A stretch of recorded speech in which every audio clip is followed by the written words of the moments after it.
I would say the biggest message is that everything has changed.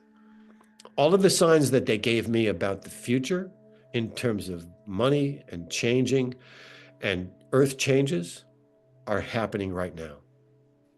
We're going to see volcanoes. We're going to see earthquakes in the next 5 years that will change the landscape of the earth. And they're happening because Mother Earth is going to cleanse herself of all of this pollution and negative energy. Think how many millions of bodies were murdered in Europe during World War I and World War II. That negativity, that pain, that suffering went into the earth. All of the acts of mankind that were out of balance in the last 10,000 years need to be extinguished for us to move forward. And that's what we're experiencing. It is a cleansing of the earth. And the Armageddon that we feel is a fight for our thoughts. As we moved into this part of the galaxy, we're finally in a position where we're getting connected to the energies that we haven't felt for thousands of years. And with that energy comes the wisdom and the availability to change and to start getting connected to each other. Their message is very simple in that the only way that we will survive is.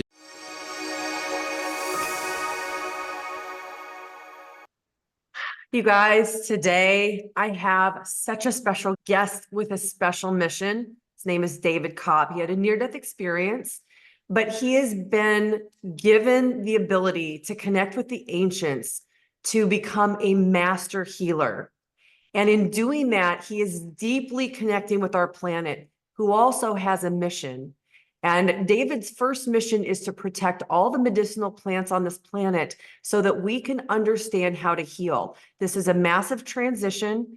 It's also part of this great awakening. And today, David has been given permission to, for the very first time, share these messages that are going to get out into the collective. I cannot even express how excited and honored I am to be able to have this conversation. So David, welcome. Thank you so much for joining us today.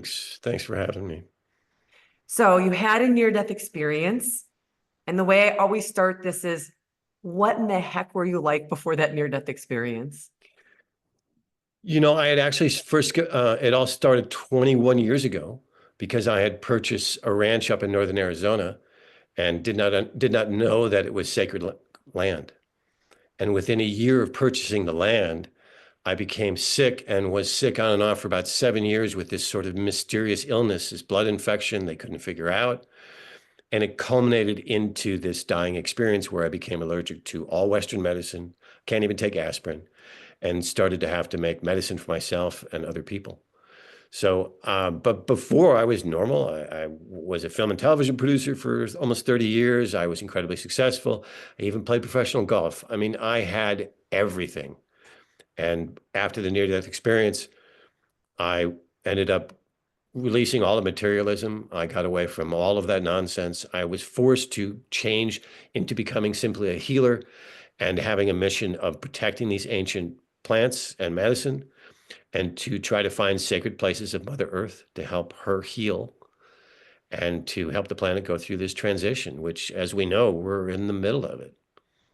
Wow, this is so incredible. So I'd like you to start. I know you've shared this other places, but share the near-death experience part in any way that you want to. And then afterwards, let's go. Let's have this bigger conversation. The quick of it was that I had, it was New Year's Eve and I woke up and there was this ancient spirit standing at the front of my bed. He was about 10 feet tall and he simply had said, look, I've come to teach you some things and to help you understand what's going to happen next. And I thought, well, okay, thank God I have high ceilings, right? There was an irreverence. The thing is, what I never told people is I was a medium since I was 5 years old. My grandfather had come to me when he passed, when I was 6, and my parents recognized it. When I was 15, they sent me to a government-funded psychic research center in the early 70s, where I studied past life regression and energy healing. And so it had always been a part of me, but a very small part of me, where I tried to pretend to have a normal life and I would be of service every once in a while, a small amount. And then it all culminated to finally them saying, all right, that's it. This individual life that you're living, no longer. We want you to now go to the mission that you're supposed to do. So this ancient spirit went away quickly after that first couple of minutes. And within a couple of hours later, I suddenly became violently ill and was sick for a couple of weeks. And just as I started to heal, he showed up again at 1 o'clock in the morning. And first of all, I said, no, no, no, no, no. Last time you came, you made me so sick. I said, I'm not doing this. No, thanks. And you know how they are. They just stare at you. And so he would just put his hand out. And finally, I acquiesced. And the minute I touched his hand, we started flying. And we flew back to my ranch. And just like in your dreams, where you just kind of like run down into a step and stopped. And every night for the next 13 nights, he gave me a portion of a book that he wanted me to write. He introduced me to 12 other ancient elders that I was supposed to join and become part of a council. And on the seventh night, they went through a night of rites where they basically said, you accept these rites as a healer, and this is what we want you to do. This is how we want you to do it. Do you accept? And really, what it was is that the reason I'd come into this lifetime was over. And they were giving me a reason to continue living. They said, if you accept this new mission, you can go on living your life. Otherwise, it's time for you to leave. And when you're at that precipice, of course, you say yes. And you really don't know all that you're agreeing to. And what I agreed to has been, I don't want to say arduous, but it has been incredibly difficult and painful. But at the same time, what we're trying to do is to save the planet. And that is not a simple task. And so it does not come easily. And I continue to go through periods of being sick once in a while, just because I start to venture off that agreement a little bit. I start to try to live a normal life, or I start to not pay attention to what I'm supposed to do or not to do. And an illness starts, and I'm immediately reminded of what I have agreed to do. So in that 13 years, 14 years since it happened, they have taught me how to make medicine. They have taught me how to grow and propagate more than 200 ancient native species, ashwagandha, holy basil, all of these incredible plants we've learned how to grow. We've been taught how to make more than 100 different natural medicines. We can make a medicine for every single illness that exists on this planet from those 200 plants. And so the edict from the ancients is to create small healing centers around the world where everyone else will grow these couple hundred plants, grow their own bees, their own base of honey, teach how to make their medicine for their community, and how we can go forward and lose all of the modern nonsense that exists. All of the drugs, all of the illnesses will go away. And we will return to being in balance with Mother Nature and the plants that she's provided us, but also recognizing all of the connections to the planet and the universe, such that we stay in balance and never get in a position like this again. This makes me want to cry. Like, I cannot believe that 200 plants can solve everything for everybody. Like, I'm in awe of what Mother Earth is. What she has done. And I remember standing there, you know, around all these ancients, and they're giving me these rights. And they said, look, and you're to protect these plants for the future of mankind. And I said, what plants? Which ones? And they said, we'll teach you. And I said, okay. And they said, and then you're to make medicine. I'm like, well, but I don't know how to make medicine. And they said, we'll teach you. And so the biggest part of the last 13 years of the journey was to learn which plants through dreams and through journeying, which ones to grow, how to put them together, how to compound them in the proper ratios, how to create the intention such that they become powerful medicine and can cure anything. So will you explain to people who are new to this, what is this planet that we're living on? What's really fascinating is, you know, within the universal structure, and if you even talk to sort of astrophysicists, they understand that it's almost like a large funnel. And all of the planets and solar systems circulate inside of this funnel in a constant basis. We're in a constant rotation. Of all the hundreds of thousands of millions of planets that exist, because that's now what they finally understand, not 13, just a small error. This particular planet is the most unique of all of the planets of the universe. It holds how many millions of species of plants and insects, and it is the only planet like this in the entire universe. It is so sacred. So people have incarnated on many different planets throughout their lifetimes, and they might have 20 species, 100 species, 1,000 species of plants. Nothing like this planet. And so, because we are not respecting it for what it is basically the greenhouse of all species that exist in the rest of the universe. And so, the destruction of this planet at its current rate is what is being stopped. That's where Being stopped by all who? of the collective, All of the all of the collective. universal energies, the creator, Vishnu, all of the people involved within the collective. That's why we're coming to this precipice where it is not good against evil, but it basically is selfish against community. Will we become a community? Will we share with each other and will we respect what we're given, or will we destroy it all? Again, like we did with Atlantis, let's bring that up because I think it's part of the story that needs to be told, that people need to understand. So roughly 10,000 years ago plus is when the Atlantean, regime had existed. And the fascinating thing to me is that it was run by women. The entire hierarchy, right? Because of compassion, because of understanding, right?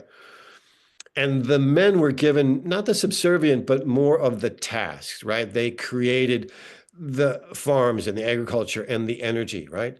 And they got bored. They literally got bored.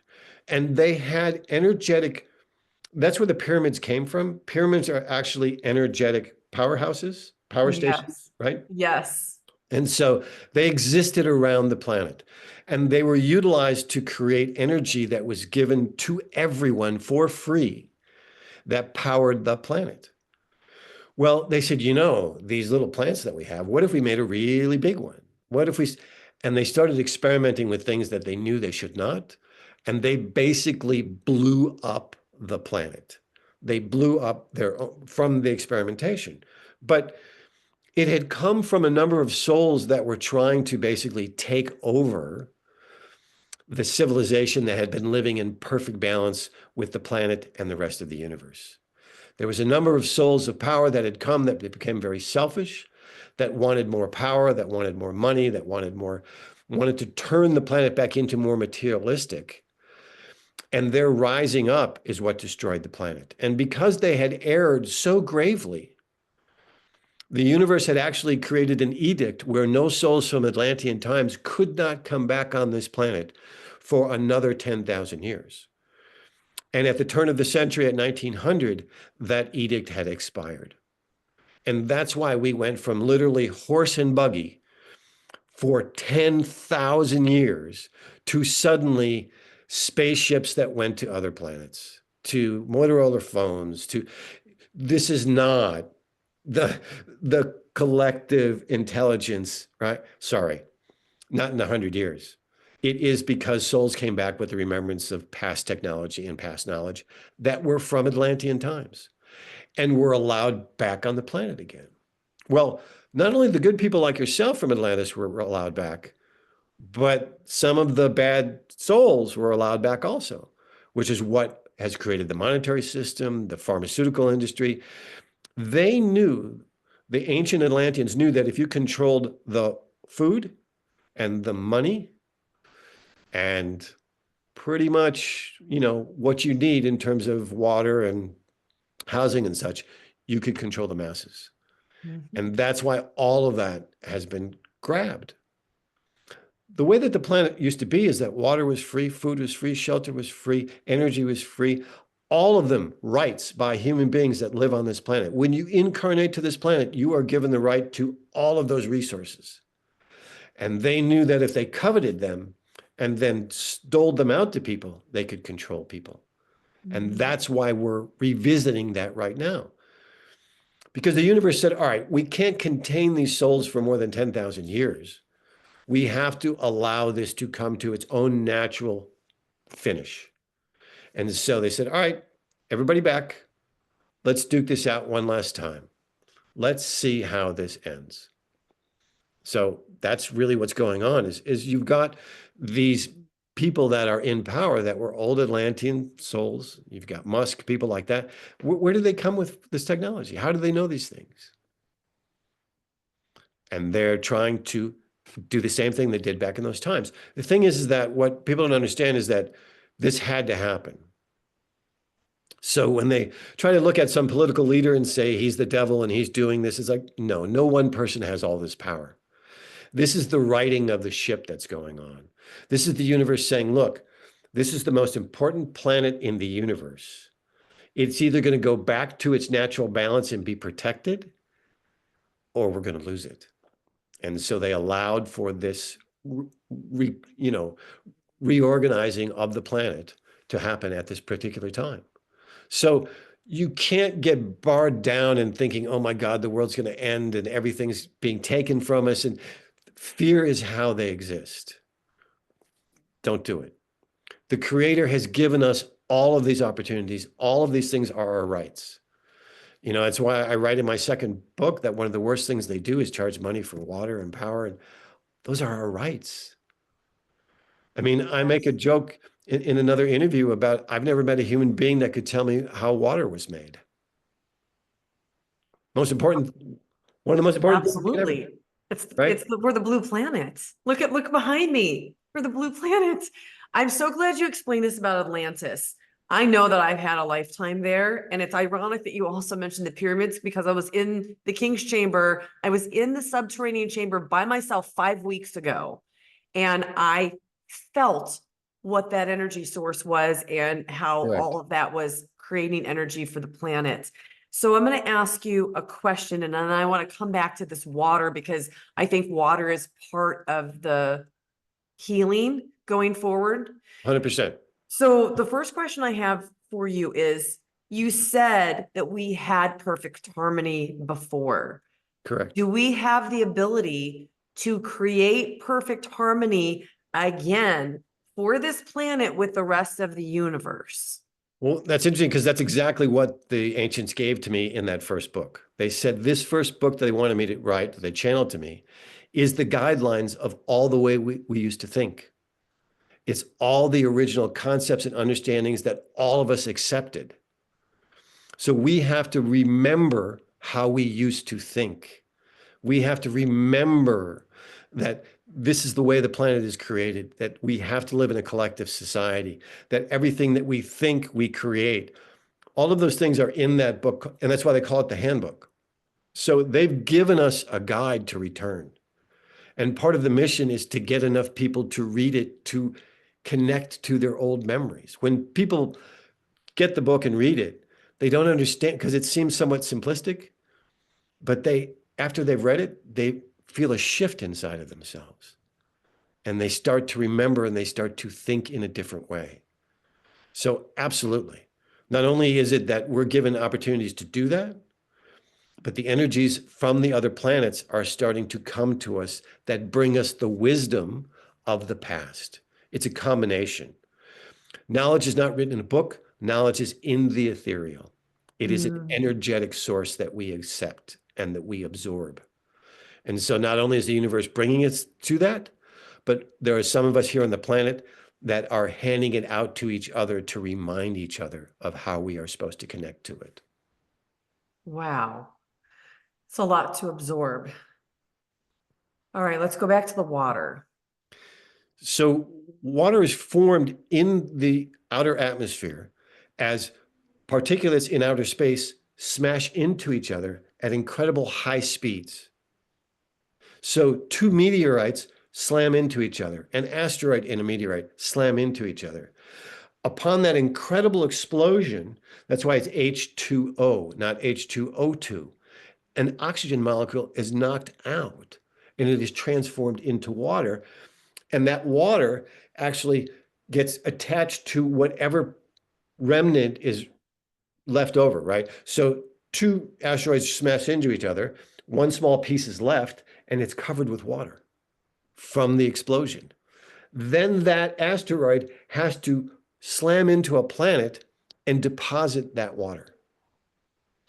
So that's how water came to the earth, is that a hundreds of asteroids and meteorites that had first slammed to each other in the middle of the universe, then fell to earth and deposited on the planet. Water is not man-made, and it is not even natural to this planet. It comes from outer space. It is a life force created in outer space by an incredible explosion. They have tried to replicate making water here on the planet, and all they've done is blow themselves up every time. Interesting. Yet we can go days, weeks, months without food, but we can't go very long without water. 3 days, 3 days, 4 days. Yes. Why? Because it's life force. So of all the medicine and remedies that the ancients have taught me to make, not one involves water. Water, they Because believe, we can't get water that's purely energetic anymore. because water is a medicine on its own. It's pure life force on its own. And when you try to put something in it, you actually denigrate it. You make it less powerful than it already is. Do we even have access to any pure water? Because as far as I know, all the water is getting processed. It's going through pipes. It's picking up plastics. It's Sure. picking up pollution. Sure. Can we even Underneath the earth, there's tons of water that's still sacred and still there. We have a well, two wells at our ranch in northern Arizona that's 900 feet below the surface, hasn't been touched. The water that comes out of it is unbelievable. Unbelievable. Okay, tell me how that water is different. Like you've been drinking water your whole life, as we all have. And you say that, and you say, and this resonates with me because I have a cabin in the Upper Peninsula of Michigan where it's not in a populated place. Everything goes through sand. I feel like that water is different than the water I get out of my pipes in Arizona from the city. So Oh, this stuff that you get 100%. must be even more different. I'm going down 20 feet. You're going down 900. How is it different, David? What is it? What can you describe it to us? So it's almost 10,000 years it takes for water to go from that level down to 1,000 feet below. The sand, the rocks, all of the filtration and purity that it goes through brings it back to a natural substance. But how you know it's different is that the moment you drink it, your entire body expands. You feel your body drawing it in. You feel the life force going into your cells when you drink it. Wow. That's how powerful the life force is that exists in water. There's that great Japanese scientist that did this Yeah, it's a experiment, moto. of course. And so that's why you don't need to put medicine into water. It is its purest healing agent on its own. We do make a colloidal silver where we put pure silver in with oxygen, which is fine, but it still is not what the ancients ever created. You can use it, but you don't have to. Mother Nature has it on its own. Water on its own will cure. Wow. I think everybody's probably stopping to pause right now to really absorb this. There was a really incredible special I saw last summer. I watched it several times. I think it was on Amazon Prime about water, and it does feature the properties of it, and it talks about it like it's a sentient being, and it talks about how, we don't have access to this water that's pure anymore. But I think that everybody's going to start waking up to these truths, because once they get into the collective, you can't take them back out again. Absolutely. It's like a little bit of wine knowledge. Once you get a lot, you're done. You can't Yeah. drink cheap wine anymore. It's without a doubt. So that brings me to that story that they had wanted me to talk about, where Please. So this is the first time you're sharing this story, but before you share the story itself, will you tell everybody what's happened that is allowing you to share this right now? Because I think that that's as important for people to understand as the story itself. so in that first series of near-death experiences, it was 13 days in the course of about 60 days. When I had to come back through another dying experience of 13 days, where they would give me the second half of each of the chapters. Not only did they give me the chapters, but they gave me how the book was to be covered, what was written on the inside. They gave me a poem to write. They told me exactly what they wanted in this book, beginning to end, even the size of the book they wanted it published at. In the course of coming back for that second 13 days, on the third day, this author that I had known, who'd been involved in working with a very famous trans medium, who was a protege of Edgar Cayce, came to me, and he was just there. When I landed at the ranch that night, he was just standing there, and pure white, just this incredible being. And he put his arm around me, and he thanked me for being a great proponent of his work and for following his work. And he had known that I was trying to get these books published, republished, that he had published about ancient transmedium sessions that he had done with this medium. And he told me that it wasn't time. He said, I appreciate what you're trying to do, but it's not time. I will come to you and tell you when it's time. And I was a little bit despondent because I thought these books are so incredible. The one was written, the two books were written about ancient spirits that came and had these messages. So 6 years later, I have a dream. He shows up again and he says, David, it's time. See if you can get the books published. I go out, I try to connect to all the heirs, the publishers, all the people involved. I can't get it done. Comes to me about a week later and says, it's okay. Obviously, it's still not time. But I had made a connection at that time where I had found out where some of his private papers had been located and housed in a private library, but I didn't get access to them either. Everything had been denied. So then we fast forward another 6 years later, just last summer, and he shows up again in a dream.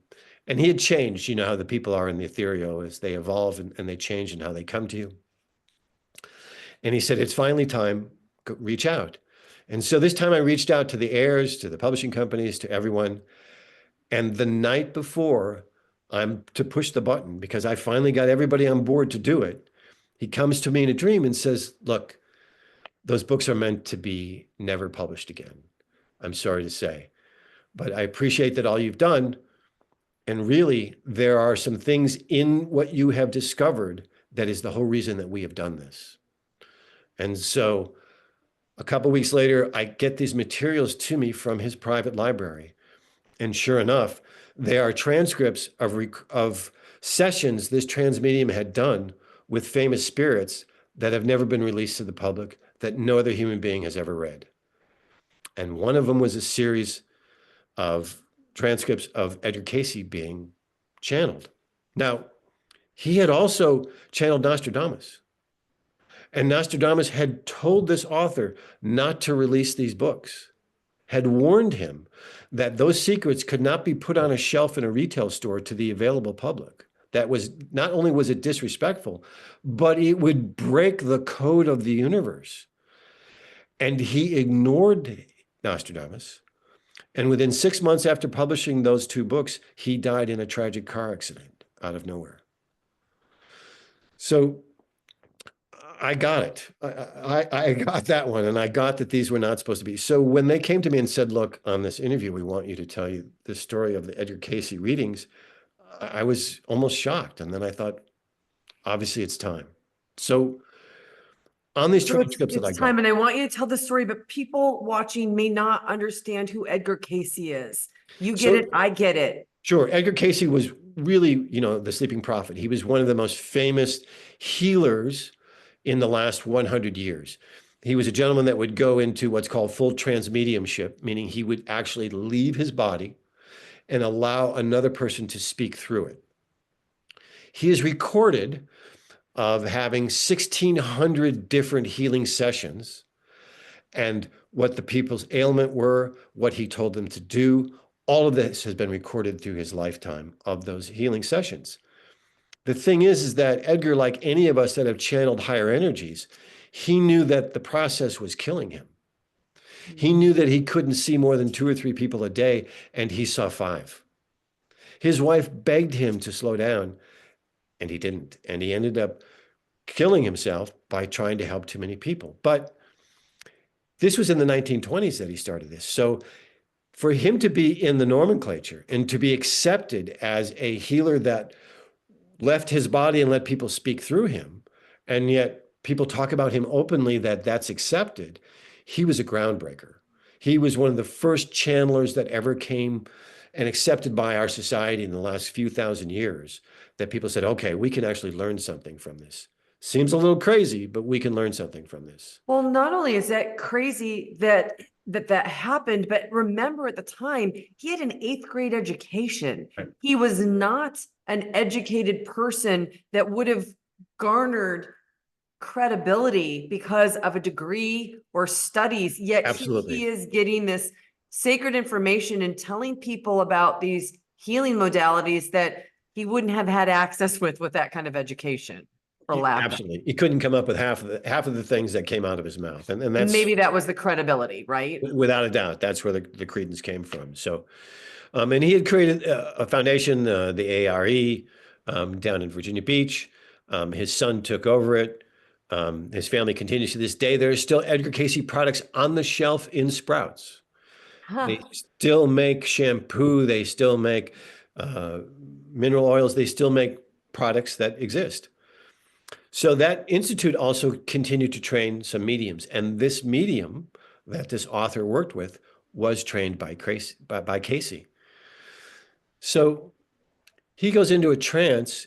Edgar Cayce comes through him. And instead of the normal transmission where the person starts to talk about their mission and this and that, Cayce comes busting through in this trans medium and says, look, I got to tell you, I was so wrong about everything.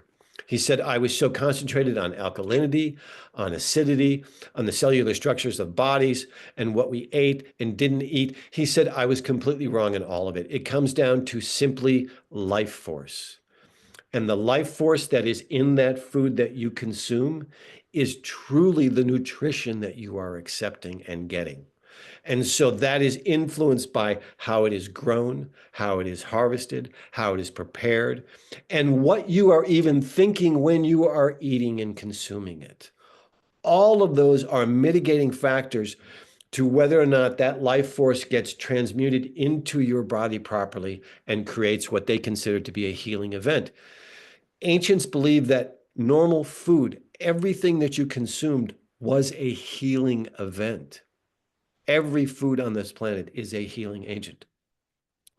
So Cayce goes on to say that when he finally realized this, and was taken to sort of master's retreats, when you pass on and go to other levels of existence after you die from this planet, they actually have schools where you go and you train and you learn ascension. You learn about being a healer, about the secrets of the universe. So he says that he's off on one of these master's retreats and they're on a break, and he happens to be sitting on a bench sitting next to Jesus. And he had just come to this realization of understanding that it was all about life force. And he turns to Jesus and he says, look, I cannot believe I spent an entire lifetime saying that I was this great healer trying to guide people, and yet I didn't even understand it was simply the life force that's being exchanged. And Christ turned to him and said, well, of course it is. He said, you know the story of the fishes and the loaves. He said, I didn't magnify 100 extra loaves and 100 extra fishes. I simply waved my hand over the fishes, the few that we had, and the loaves of bread that we had, and I magnified the life force that was in that food. I magnified it so much that any person could have a tiny morsel and they would be completely satiated and granted everything that they needed for the rest of the day. He said, it is simply a magnification of life force. He said, now understand that one of the biggest problems is that people think that their diet is that they can eat anything, that this whole world is a big buffet and it doesn't matter what they eat. He said, that's not true. Their diet is directly related to their reincarnated purpose. And they can only eat food that is directly in conjunction with their purpose. He said, only a master could consume anything, because as he was about to eat it, if it was not right for him, if it was not karmically in balance with him, through his fingertips, his energy would change the vibration and the frequency and the life force of that food, such that when he finally consumed it, when it got to his mouth, it would change and be perfect harmony with his body, and it would be accepted. He said so, and he ventured off and trying to explain to people, understanding what that meant. In other words, Every time that you incarnate into this planet on Earth, let's say you lived 50 lifetimes, you'll take 3 or 4 of your past lifetimes and agree to refine them.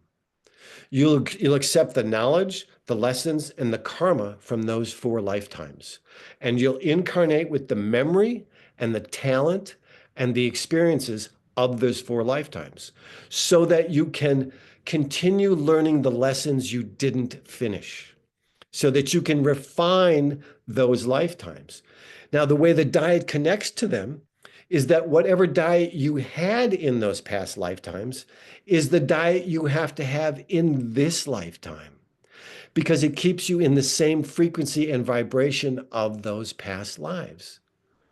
I'll give you, for instance, 2 of my 7 lifetimes I brought with me. This time I was a feudal warrior. Another time I was a farmer in the 15th century. Another time I was a servant in the 15th century. All of them very simple foods. I can eat chicken, fish, rice, potatoes, vegetables. That's it. That's it. Why? Because when I eat anything else, it takes me out of that past life frequency. It takes me into a different person. If I eat the same foods I ate in those past lives, I stay connected to those past lives. I'm able to attract lessons and experiences relative to those past lives, which is the reason why I came into this lifetime. David, I must have been a chocolatier in one of those lifetimes that I brought in, because I think I've probably eaten more than my body weight in chocolates. So there is a connection to everything that we eat. And this is why people are so confused about diet. And that's why people are automatically allergic to things. Or you'll see someone that they'll visit Israel for the first time or Rome for the first time, and they'll eat a meal that they've never experienced, and yet their soul is touched the very first time, because it connects to that past life that they are working on and Interesting. making Well, I was better. going to ask you, how do you eat? So I would imagine then it's not even just those things you named. You eat the chicken, the fish, the meat, the vegetables, the potatoes, the rice. It's also Period. probably where those are sourced Correct. based on your knowledge. Correct. So are you the type of person that can go out and eat a meal at a restaurant? No, no, I'm immediately sick. I take in the energies of everything it's passed through. The fast food worker that hates his job, I immediately eat it. The high-end chef that had a fight with his wife over the phone while he was making my meal, I take it all in. I have to grow it. I have to make it if I want it to be in its proper, right? And that's the reason why we grow plants and we don't use modern agriculture in terms of watering them, because we have to hand water. And what happens when we hand water? We actually connect to the plant every day. We look at it. We say, "Hi, how are you? Do you need some water today?" We inject new life force in that plant every day. And so when that plant grows to be a medicine, look at the power that it has, as opposed to being fed and nurtured by a machine that gives nothing to it. David, I need to share this story right now. I did a little video. It's buried within another video on my channel. There was a woman who wrote a book, and in it, she was talking about, it's called E Squared, Energy Squared, Pam Grout. And she was talking about manifestation, and she had little experiments to do. And a few years ago, I took on one of these experiments, which was to take a seed and plant 6 of them in one half of an egg carton and 6 of them in the other half of the egg carton. And then you were supposed to energetically speak to 6 of those and ignore the rest. They were getting the same amount of sunlight. They were in the same carton, and see what happened. I decided, I don't know, for whatever reason, to take it one step further. That's just me. And I took one of those seeds and I put it in my hand and I talked to it and I sent it love, like love and abundance. And I knew where I planted it. And every single day I gave special energy and attention to that plant. And this was supposed to go on for, I think, 12 days. And the plants were pretty much growing about the same. And I had actually become disappointed and thought that the whole thing had failed. And then that plant that I spoke to grew like 4 inches overnight one night and it was well above. And I've got a video of them where I took them outside and you could see the plants that I had spoken to and nurtured had grown higher than the control plants.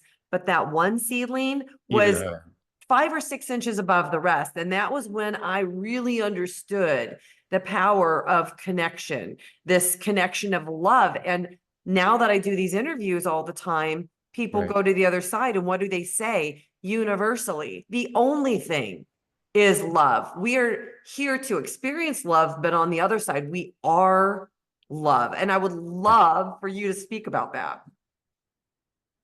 About compassion and love. Yes.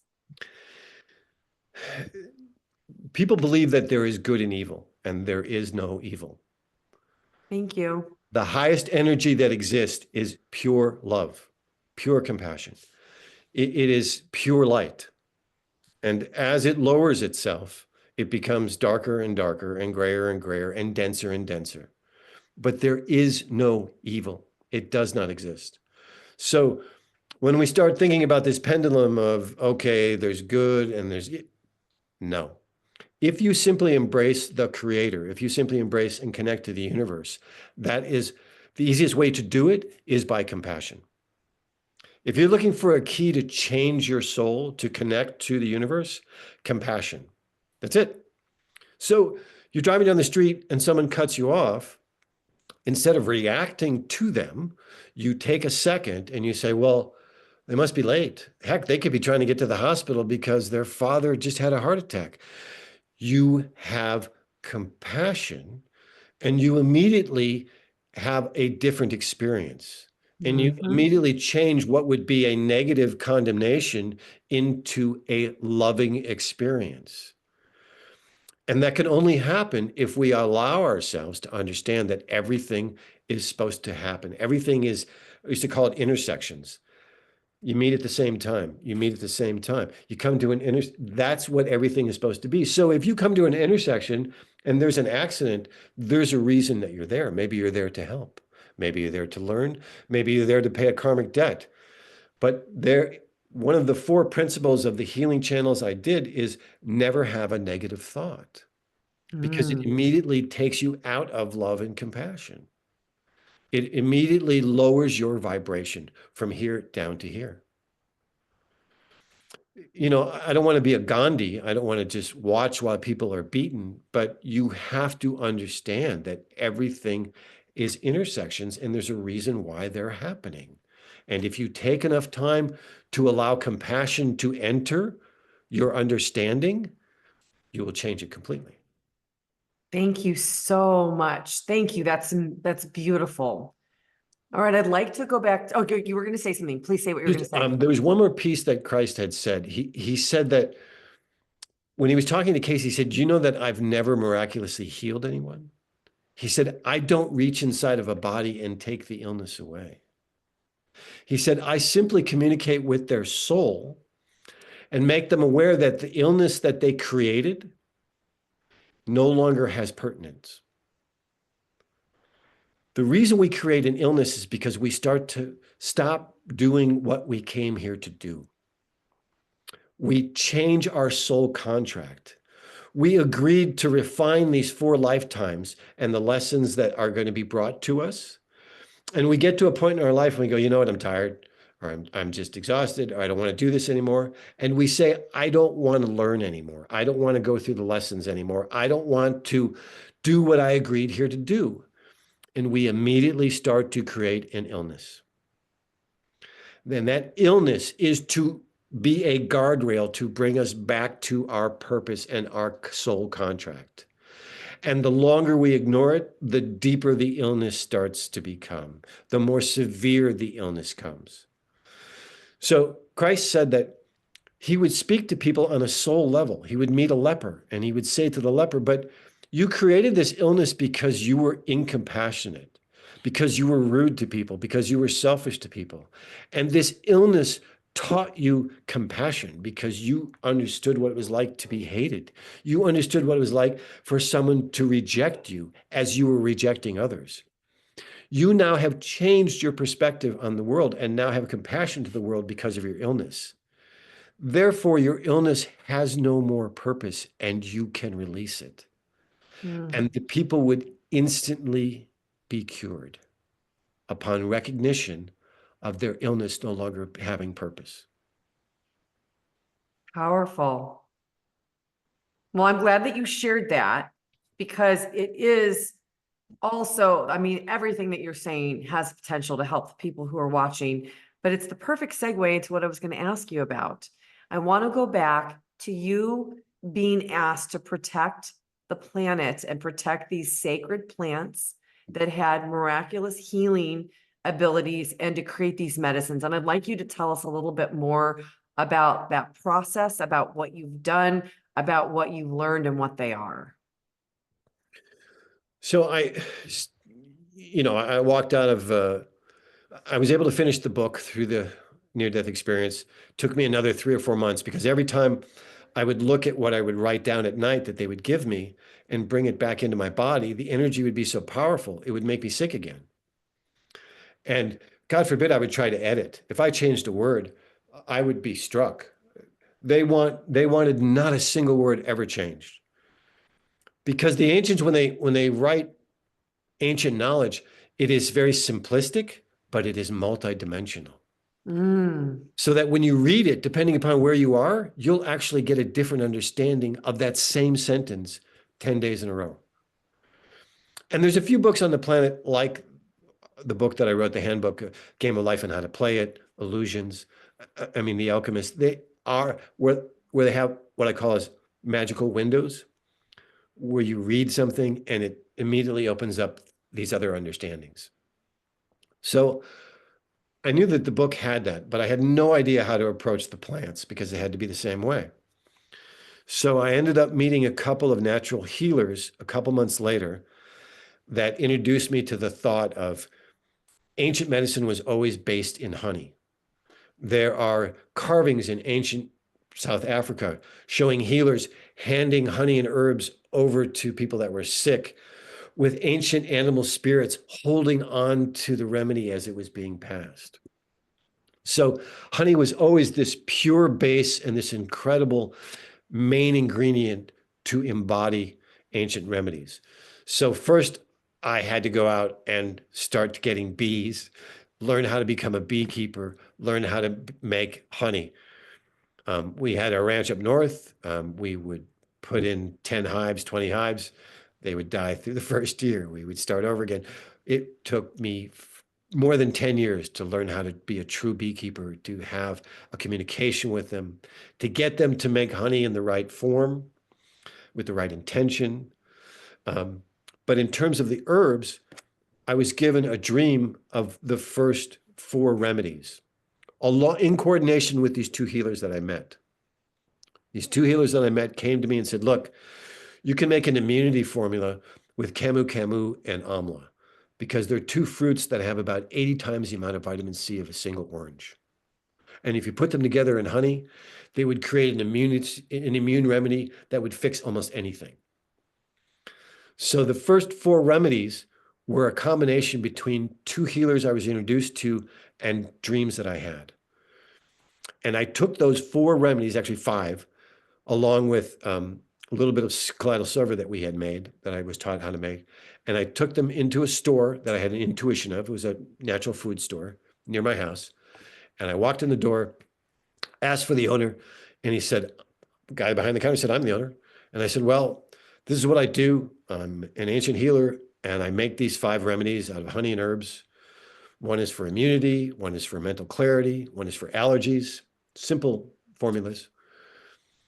And he said, I don't get it. Doesn't make any sense to me.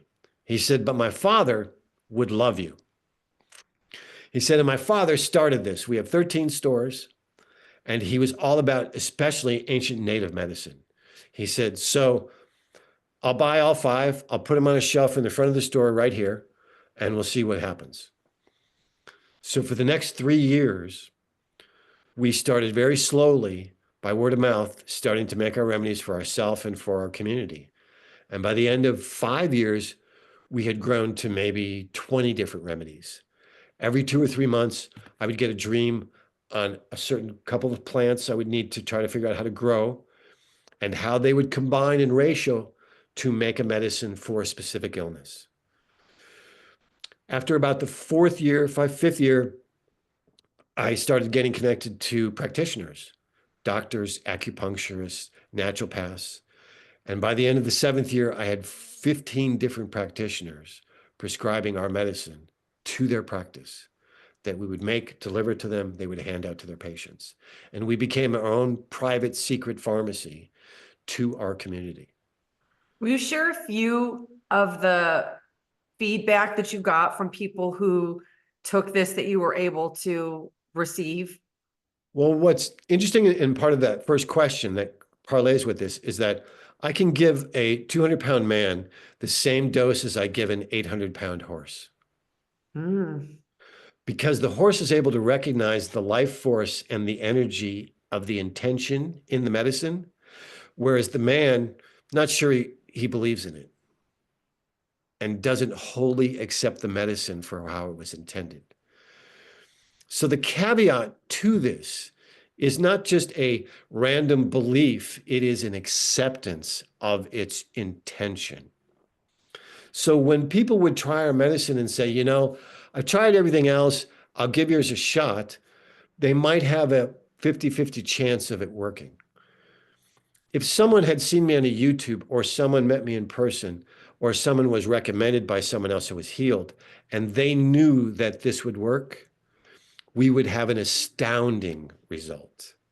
They would be able to accept the full power and intention of what we had made and not block it. But one of the biggest things is that modern pharmacy and modern drugs are all made with one intention, and that is profit. Money. Yep. And no real healing, right? So the other part of this is that, so I would get people, for instance, just in the last year, I can give you 5 different examples. I had a gentleman came to the front door. It was the second or third time he had ordered. And there was a woman first at the door and the gentleman a little bit further back in our gateway. And they had ordered, it was Mind Plus, which is for Alzheimer's, a remedy that we make. And it's bacopa, mucuna, cacao, and turmeric. And the cacao chocolate goes right to the brain. And it brings with it the dopamine that's in the bacopa, in the plant, right? And the turmeric is the adjunct that kills bacteria and fungus and helps the brain actually reconnect to itself. So they had ordered online, and this is the second time that they had ordered, and they were picking it up in person, found out that they were local. And as I'm handing them, it was 2 more jars of Mind Plus and a couple of other things. And the woman was incredibly thankful. She said, I'm so thankful for your medicine, what's happened. And I said, okay, no problem. She said, no, you don't understand. That's my father back there. And he came with just so he could see you. He wanted to thank you in person. Only 2 months ago, before we started your remedies, he was losing his memory such that he was forgetting who people were. He was forgetting something he had read 5 minutes ago. Within only 2 weeks of taking your medicine, all of that had gone away. And he had started to not just improve, but become himself again. She said, you have given him a new life. And I said, well, I did not. It's the medicine, and it's your acceptance and willingness to take it for what it is. So I have had that with almost all of the remedies where we don't have a reoccurring business. You buy our remedies and you get healed and you move on. You don't keep ordering from us because it's done its job. But the caveat in all of that is that, again, you're creating an illness because you want to learn a lesson. You want to reschedule your purpose. So these remedies will always work as long as you are also doing the soul work at the same time. You have to recognize the change you are trying to create in creating the illness. So if you've gotten sick because you know that you're not supposed to drink this much, you know you're not supposed to eat these kinds of foods, you know you're not supposed to be taking in all the politics and all the nonsense and the hate, and your intuition has told you to stop and you don't, you will create an illness. So you will then find our remedies that may help you fix that illness, but it's not going to go away completely unless you still agree to the change, which is to stop doing what you were told to do, to get back on the track that you're supposed to be. So our remedies are only half of the healing. The person still has to make an agreement to do the soul work also. And I think that that is so important that mind, the ability to control what we consume, control who we spend our time with, control, to your point, what we eat. Can I go back to the bees for a second? I feel Sure. so compelled to share this. The honey part with the bees. It was interesting when I was in Egypt at one of the temples that they had bees in the hieroglyphs there. Correct. And while I was also there, I met a man who had a near-death experience who told his story. And afterwards, his special ability was that he was able to connect with animals and hear their thoughts. And he didn't tell this one publicly to the group, but later when we were one-on-one, he shared this story, and I'm going to have him on the show. His name is Pete. He was getting in his car and he noticed a bee on the windshield. And he didn't think much of it because usually when you start driving, insects fly away. But as he began to drive, that bee not only didn't fly away, he felt the panic in the bee because the bee knew if it was moved off too far, that it wouldn't be able to get back. And I know from my friend who has bees that they have about a 2-mile radius from their hive. Is that correct? You bet. A mile Okay. most. So this bee is panicking, and it is so overwhelming to Pete that he pulls the car over, Turns around, gets a piece of paper because he hadn't gone that far, and lifts the bee off. And as he did it, he felt the relief of the bee. Now, somebody asked me when I told them this story, oh, is that just because he extrapolated what he knew personally, humanly? He was like, no, he heard telepathically the thoughts of the bee. And there are a whole bunch of things called the telepathy tapes right now that are proving that these non-speaking autistic kids are telepathic. Correct. We have the ability when we open up, and especially people who have had experiences like you, a near-death experience, they come back different. Their body gets I'm going to call it an upgrade because they have abilities they didn't have before. But I believe these are innate abilities that we all have with the ability to connect telepathically. So would you like to speak and share what you've understood from the ancients about this? Well, it goes so much further. I have full communication with my plants too. They're Oh living. my gosh. Okay. So when I was telling my story about the plant, you were like, of course, duh, right? Well, the trees, everything. I mean, if I were to go to trim a plant, I first ask permission. I say, is it okay today that, it looks like you're a little bit overgrowing over here and over here. Is it all right if I trim them for you? Is it all right if we bring you back into balance? Have you ever had a plant say no? Absolutely. Today's not the day. Oh, sure. What? Oh, absolutely. Because, well, look, you're going for surgery. It hurts. This doesn't just, you may not feel the pain, but you just clipped off someone's arm. That's a plant's limb. And they have to close that up. They have to heal that. And yes, it will make them better a couple days later, but they will go through a healing process. And I've had plants say, not today, because they're exhausted. They went through too much heat. They had too much sun. There's many different reasons. And the plant will just say, not today. And I'll come back another day and I'll say, is today a good day? And they'll go, yeah, no problem. As a matter of fact, can you get this for me too? This is growing back here that I don't really like. It's a full communication. And the trees, everything that exists in, right? Let's talk about the trees. I have been a tree person my whole life. I work with Archangel Ancient Tree Archive. I've been training to be a tree climber. What they've been doing is they've been climbing to the tops of trees, gathering the new growth, propagating them. And they have, in the last 30 years, planted about 500,000 of these genetically superior, Right. largest trees, like the largest sequoia, et cetera, largest redwood. And my friend David, who had a near-death experience and was downloaded to do this, says that trees are antennas. So will you explain from your vantage point what trees are?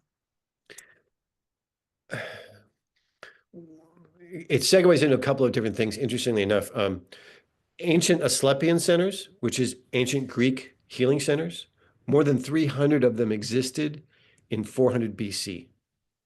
And they were places that you went and stayed for a couple of days so you could connect to your soul to find out how to heal. They were all on the edge of forests. They were all in what's called sacred places of Mother Earth, where there were vortexes. So not only are they a connection to the universe in terms of the outer planets, right, being almost like a radar, but they are also a shelter to Mother Earth in terms of her energetic fields. And they contain energy on the planet, and they contain energy that is placed by the vortexes of the planet and protect them. So it's a combination of not just being a communicative item, but it's also a protector of this planet. Now, when we're taught how to grow ancient plants in the open field, there's a concept of the three sisters where you have corn and beans and squash.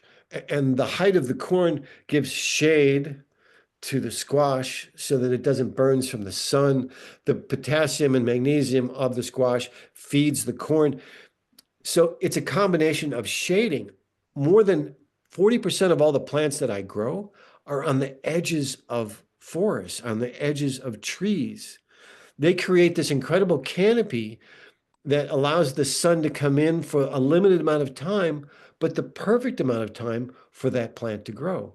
So raspberry, strawberry, blueberries, all those, they all grow at the feet of the edge of forests because it's in concert with the larger, not just the protection, but the nutrients that they share and the things that they draw. Absolutely incredible. I am so glad you're sharing this. Okay, we've been talking for a long time. I know that this was really sacredly, divinely orchestrated for us to have this conversation today.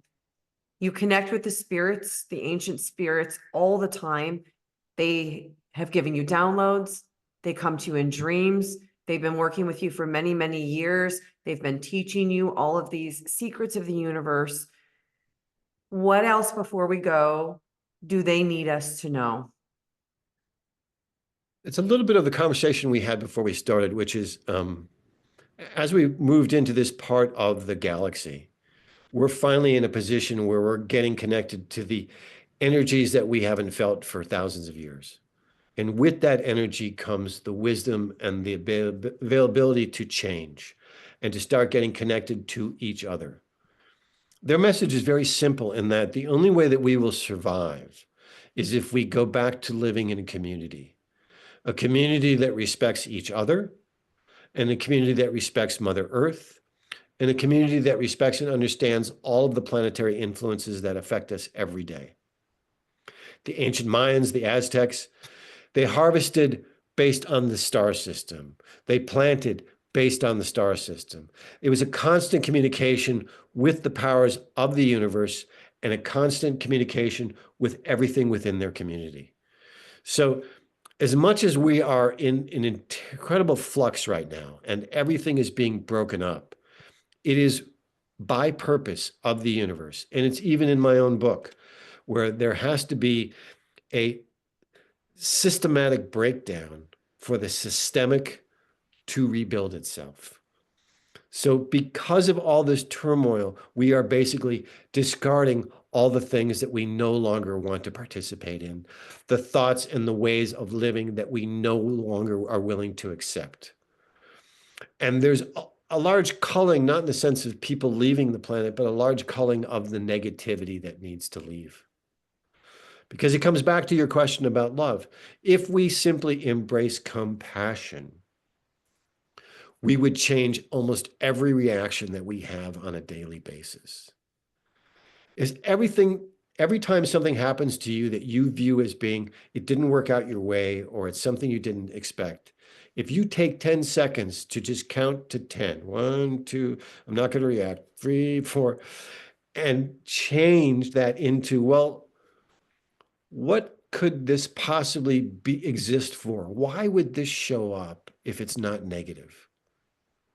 We would change the world.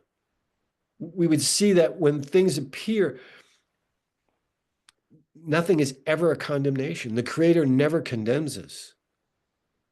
Even illnesses are not a condemnation. We don't create illness because we did something wrong. We create illness because we are forcing ourselves to go back to doing things right. So I would say the biggest message is that everything has changed. So suddenly it is time for the change to take place. We've seen it coming for 10, 20 years. We've been waiting on hands. We've just been sitting on our hands going, when's it coming? 2012, 22, when is it coming? We're in it. All of the signs that they gave me about the future in terms of money and changing and earth changes are happening right now. We're going to see volcanoes. We're going to see earthquakes in the next 5 years that will change the landscape of the earth. And they're happening because Mother Earth is going to cleanse herself of all of this pollution and negative energy. Think how many millions of bodies were murdered in Europe during World War I and World War II. That negativity, that pain, that suffering went into the earth.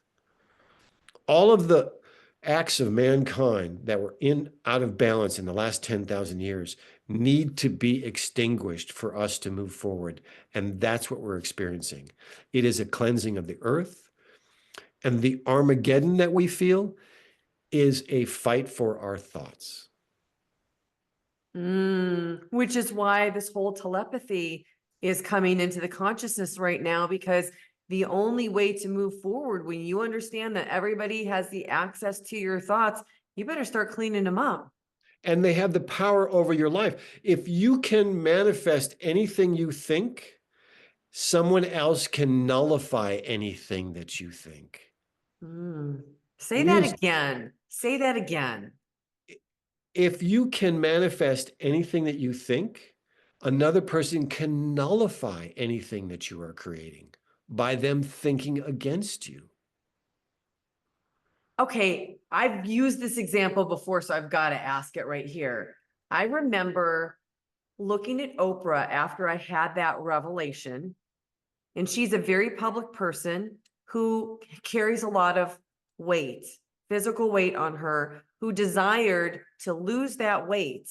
And I wondered if her inability to lose it had more to do with all the people that were aware of that and thought that about her than it did her own ability to say, I'm going to just drop this weight on my own. It's a combination of things. It's certainly the influence of others, how they saw her, and they didn't want to have someone different appear, right? But karmically, she was meant to have that size and that weight. She was not meant to be a model. She was not meant to be viewed as a model. She was not meant to be idolized in that way. And so she was seeking something that was out of balance for her. Interesting. And so it turned against her. And how many of us are seeking things that are out of balance with us? Well, how many people spend the time to connect to our soul in their decision making every day? Probably not many. Even the very spiritual people, it's probably not something that happens all the time. So when I went as a kid to this psychic center in my teens, one of the first things they taught us was understanding thought. And they got us to the point where we could have no thought. And I could go up to a week without a single thought. What? So I still exist in that realm, that I can go an entire day with maybe one or two different thoughts. That's it. I don't think most people can go without a thought for 1 minute. Well, that's the problem, right? So if you look at your brain as being a radio station, how many stations can you play at one time? And here, one. Right. And that's the problem. right? So the thing is that if you want to change to a different station, what do you have to do? You have to turn off the station that you have on. Mm. So to be able to hear your soul, you have to shut your silly little logical mind off that's on the hamster wheel to be able to get the message. And that only comes from no thought. So Okay. Oh, this is crazy. the ancients taught me very, very early on that in their tradition, each day that they awoke, they would walk to the river, they would wash their face, they would rinse themselves off, they would give thanks to the four directions, and they would wait in silent meditation of what the direction of the day was to be. What am I to do today? They didn't go to their notepad. They didn't go to their iPad. They didn't look at the list that they had created. They said, what am I to do today? And only then would they connect to what I talked about, holding hands with the universe. Only then would they connect to their surrounding. And they would have an intuition that, you know, that field that's over there by the cliffs, berries are just ripened. It's time to pick them. Only when you become clear of thought can you connect to everything around you, such that then you are living what we call an ascended life.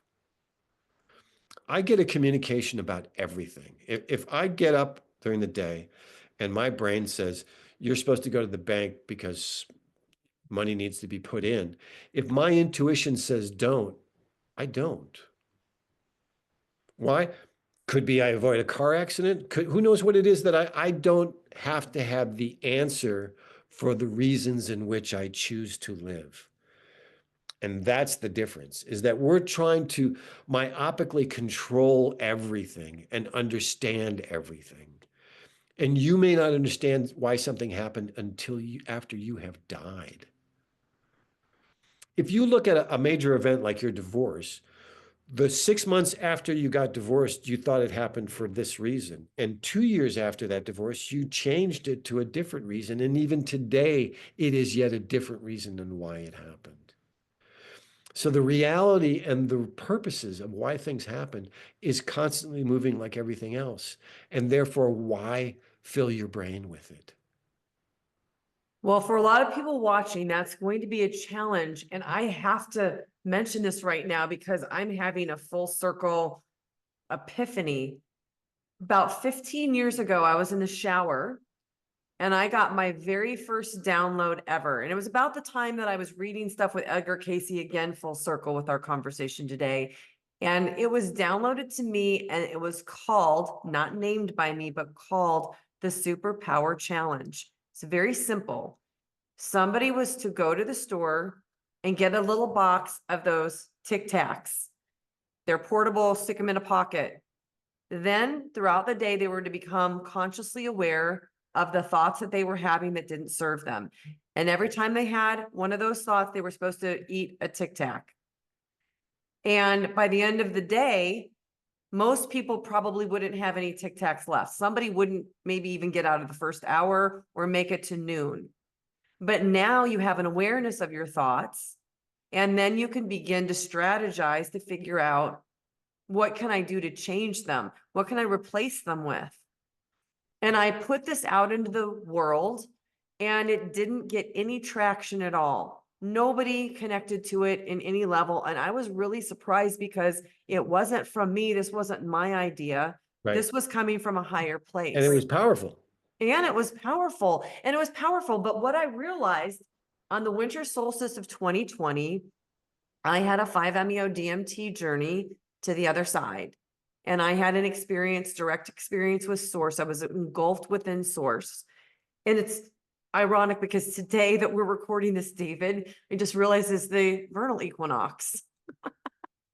But anyway, equinoxes are very powerful. So maybe that's why we came together today. But in any event, that day I had this experience, and the next day I got a download from the universe. And it was what would eventually become what started this YouTube channel, a series of videos, 63 of them, called Uncover Your Soul's Purpose, What You Don't Know Is Holding You Back. And what I didn't realize when I uncovered and got the download for that superpower challenge was that for most people, they would not be able to just take a thought that didn't serve them and change it. Because in order to really change a thought, you need to change the perception behind why you're having that thought. And this course became that. And so it went through a series of all these different things, like you picked your life, you picked your parents, you picked where you live, that you have all these spirit guides and this team helping and guiding you. Then you have these energy vortexes and they're powerful, and that you have to connect to yourself energetically. It wasn't until module 8, probably 35 or 40 videos in, that they revisited in that perfect timing the ability to change the thoughts. Because now, if you've changed the perceptions that preceded them, you could take that challenge and begin to change the thoughts.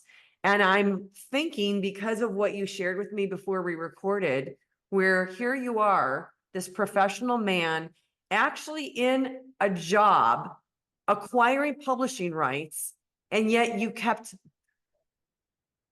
hitting a wall of not being able to publish something that you were seeking when this was your professional job.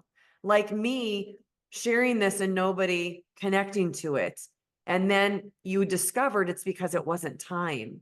So maybe it's time for all of this. Maybe it's part of why we've come together in this collaborative conversation, because there are things that are meant to be released right now at this moment. Without a doubt. I mean, I had written the handbook now 14 years ago, and the same experience. I kept not understanding why it's not connecting. Why aren't people grabbing it? Because I know when I wrote it, it blew me out of the water in terms of the intensity of the energy. And after reading it once, all you'd have to do is think of a question and open it up, and it would have the answer every single time. And I thought, how can people not have grabbed this? And yet, 11 years later, finally it started. I did the one YouTube, and suddenly, yeah, thousands of copies went out the door out of nowhere. It's like, okay, because people weren't ready to hear it yet. Yeah. But I have to say, another thing that I saw in what you're describing is that toxicity plays a big role in not being able to control one's thoughts. Oh, interesting. And the food and the junk we see, as in watching things we shouldn't watch, listening to things we shouldn't listen to, will be incredibly detrimental to our ability to have clear thoughts.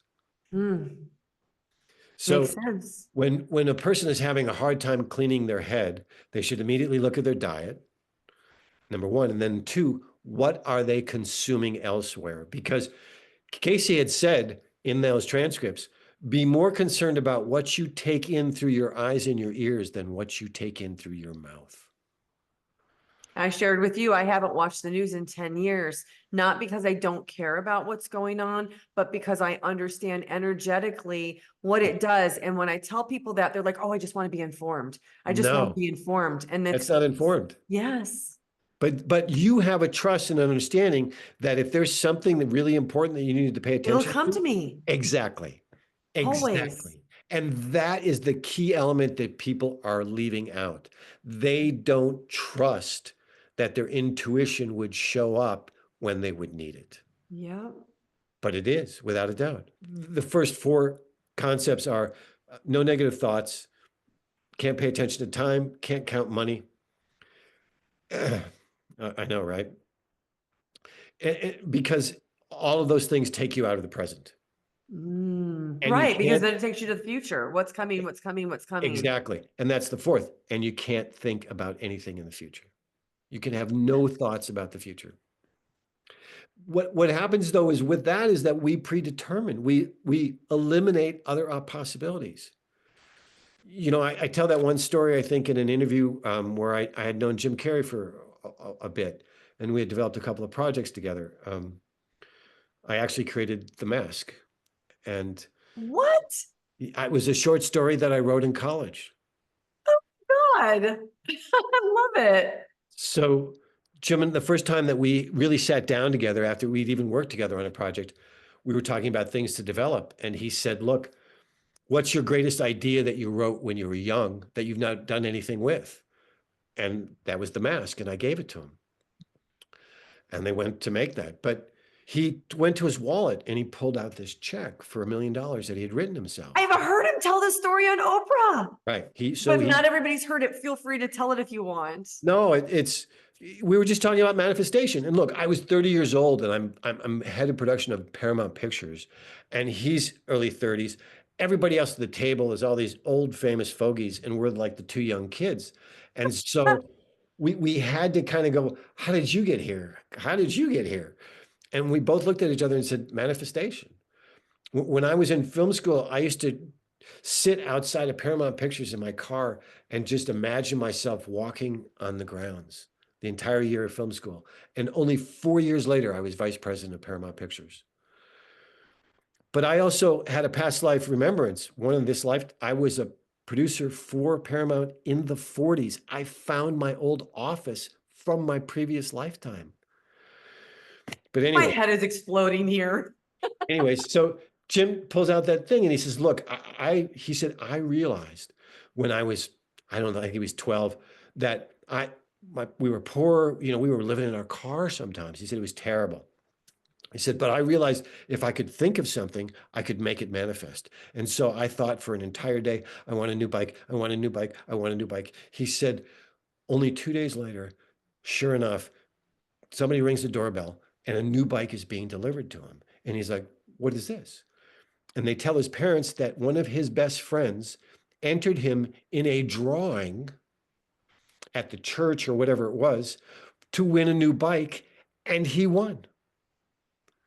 And he said from that moment on, I have goosebumps all over. he knew that if he could concentrate, he could create it, he could bring it into fruition. And that's when I told him the story. That's how I got at Paramount, is I just kept seeing myself there. I said, the circumstances were crazy. The person that was supposed to be hired got bone marrow cancer. They died on the table in the operation. There was nobody to take the job. They turned to me. I was completely inexperienced, and they said, it's yours. It made no sense. So within all of that, understand that what we think, not only do we create, but as we said before, it is the reality that we live in. It's the reality. It's the real. All these things that people think, all these coincidence, synchronicities, and they brush them off and they don't understand what they really are. They are little winks from the universe reminding us of what we are. Yes. David, this has been the most powerful conversation I think I may have ever had. And that's saying a lot because I talk to a lot of people in a lot of different capacities. I feel emotionally overwhelmed by this conversation. I feel so grateful for this conversation. And I would imagine that a lot of people probably fast forwarded through a lot of stuff we talked about just to get to the end where I ask the thing I always ask, which is, I'm sure the people watching will want to connect with you. Where in the world can they find you? How can they connect with you? How can they connect with these medicines that you've created? How can they find your book? I know that people will want to know. The biggest thing is the book, because that's really what they asked me to do. Okay. And on Amazon are both of them, the handbook, and then Indiscriminate Concepts is the second volume. And thank you. You sent that to me and I cannot wait to read it. But what's crazy is that I already bought it, David. It's at my cabin. I did not get a chance to read it, but it already came to me, like a year and a half ago. That's What incredible. the heck? When I got it, I was like, who sent me this book? I already have this book. It's at the cabin. That's incredible. It is incredible. Again, no accidents for sure. And maybe that was your confirmation from me. I don't know. Yeah, for sure. And the other is our website is ancientnativeremedies.com. And that has about 80 of our remedies. It has the 16 healing channelings, which is incredible for people that I really want. So the books are on Amazon. The rest of the remedies and the channelings are on ancientnativeremedies.com. Between those two, it should get people anything and everything that they want. And again, our purpose is not to sell things. It's to help us remember this wisdom and knowledge that we once knew, and that will take us into living a new life on this planet. I say this to you with every fiber of my being. David, thank you. for what you are doing to help wake up the collective. It is so greatly needed right now. Thank you for having me. Thank you for doing what you did. And thank you everybody for watching. Next up, check out this playlist of other NDE interviews. Please like and subscribe. It really helps this channel to grow so I can bring you more content. Thank you for watching. I'm so glad you're here.